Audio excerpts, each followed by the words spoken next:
warahmatullahi wabarakatuh. Yang kami hormati Dr. Ahmad Yani selaku Ketua Umum DPP Masyumi. Yang kami hormati para doktor, para intelektual yang hadir di ruangan ini, terkhusus pada guru kami, Al-Ustaz Ahmad Murjoko. Terima kasih sudah mengundang kami ke sini dalam diskusi yang luar biasa dan suasana yang hangat di sini. Sebelumnya izin berbicara. Ketika kita kembali kepada judul tajuk pembahasan kita, Piagam Jakarta 22 Juni dalam kacamata generasi milenial. Tentunya saya banyak sepakat dengan apa yang disampaikan oleh kandidat doktor ini, Rizky ya, bahwasannya jangankan berbicara 22 Juni, kita ini masih banyak terkendala masalah pada literasi. Tentunya kita tidak mengecilkan Gen Z literasinya parah atau tidak membaca sama sekali. Tetapi pembahasan mengenai 22 Juni 1945, katakanlah saya sebagai Gen Z yang awal, saya tahun 2002 saya lahir. Ketika dulu itu saya merasakan yang namanya LKS yang kurikulumnya menggunakan kurikulum KTSP.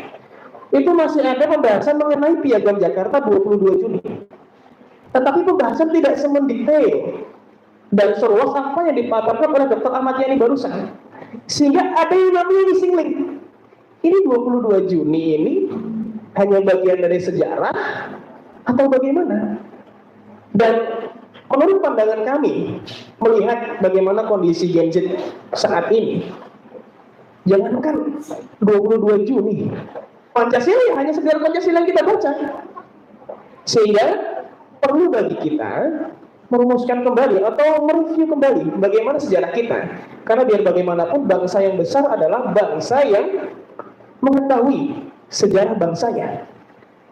Kemudian lanjut lagi terkait dengan 22 Juni. Banyak yang mengatakan bahwasannya 22 Juni Pancasila yang dihasilkan 22 Juni itu adalah kesepakatan sepihak dari umat Islam. Dan tentunya ini diperkuat dengan beberapa peristiwa yang terjadi belakangan ini. Saya mencoba mengambil peristiwa yang terjadi setahun yang lalu. Ketika peristiwa pengibaran pasukan Paskibraka. Tentunya teman-teman masih ingat yang di sini.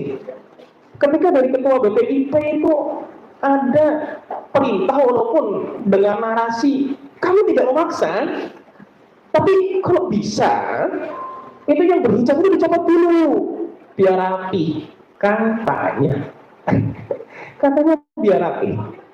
Tentu hal ini sempat menjadi perdebatan besar dan persoalan pada waktu itu. Tepat setahun yang lalu, belum tepat setahun yang lalu ya. Ini 2022 bulan Juni, di tahun yang sebelumnya, di bulan Agustus, ketika masalah pasukan pengibaran bendera merah putih. Di sini saya berusaha mencari kira-kira masalah apa sih dari Pancasila kita. Kemarin saya nyari gitu.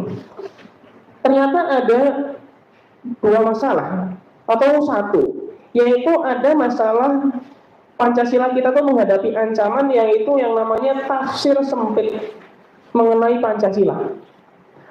Pancasila ditafsirkan sebagaimana Pancasila. Ya Pancasila kayak gitu, dia nggak boleh dikritik, dia nggak boleh analisis. Kalau kamu tidak sesuai dengan nilai Pancasila, kamu tidak Pancasilais. Padahal tidak seperti itu. Pancasila itu tidak anti dengan agama. Dan bahkan yang cukup miris menurut saya, ada perkataan salah seorang tokoh yang merupakan tokoh itu juga anggota dari BPIP, bahwa sebenarnya usul utama Pancasila itu adalah agama. Tentu ini adalah kesalahpahaman yang luar biasa. Sila ketuhanan yang Maha Esa yang disepakati oleh founding parents kita, bukan founding father ya, Dr. Ahmad Yani ya, itu adalah yang maksudnya dengan tauhid. Sesuai dengan kesepakatan pada waktu itu dan kesepakatan dengan mayoritas umat Islam atas dispensasi hilangnya 7 kata dengan kewajiban menjalankan syariat Islam bagi para pemeluknya diganti dengan ketuhanan yang Maha Esa. Yang tauhid yang dimana tasman sehingga di meja berwujud tidak dan jadilah Pancasila yang kita kenal hari ini. Tetapi makin kesini makin kesana. pemahamannya. Seakan-akan Pancasila ini tidak cocok bagi agama, dan agama merupakan musuh bagi Pancasila. Tentu diskusi-diskusi seperti ini sangat diperlukan. Tetapi yang menjadi PR bagaimana diskusi pembahasan mengenai topik ini menjadi menarik dan relevan, terutama bagi Gen Z. Sehingga kreativitas dan inovasi diperlukan agar Gen Z pada sekarang ini bisa memaknai dengan benar apa sih 22 Juni. Dan tentunya 1 Juni, 22 Juni, saya ini baru mendapatkan insight baru ini ketika beberapa pekan yang lalu saya berdiskusi dengan Ustaz Ahmad Nurjoko. 1 Juni itu apakah benar hari lahir Pancasila? Pada waktu itu yang disampaikan bukanlah Pancasila saat ini loh. Dari situ saya berusaha baca lagi, oh iya, ketuhanan kita ketuhanan yang Maha Esa, bukan ketuhanan yang berkebudayaan. Sehingga 1 Juni, hari lahir Pancasila, itu boleh.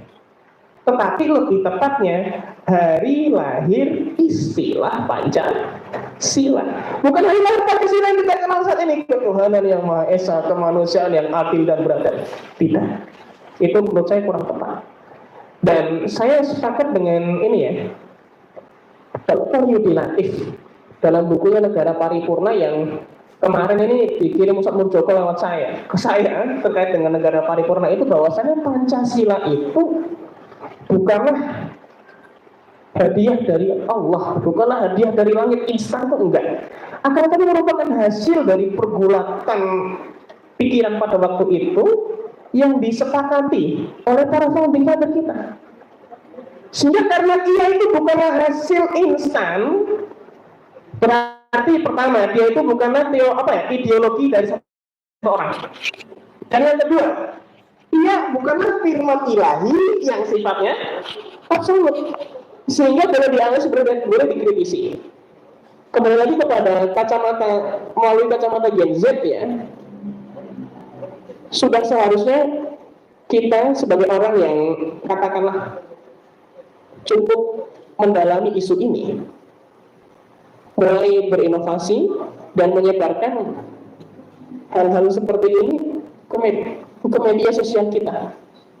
Karena salah satu tujuan utama adanya sila ketuhanan yang Maha Esa, dari buku yang saya baca itu Perjuangan yang Dilupakan, penulisnya Mas Rizky Lesus, itu bahwasannya keinginan para founding parents kita itu agar hendaknya setiap masyarakat Indonesia itu beragama. Di tengah teknologi yang canggih, AI, tugas pakai AI, dikit-dikit AI, kesulitan dikit AI, itu lama-lama orang, misalnya katakanlah ada orang depresi, ngadunya nggak ke Gusti Allah, ke AI. Di tengah-tengah masa yang seperti ini, penting bagi kita menghidupkan kembali Pancasila ini agar tidak dianggap radikal dan mewakili agama tertentu.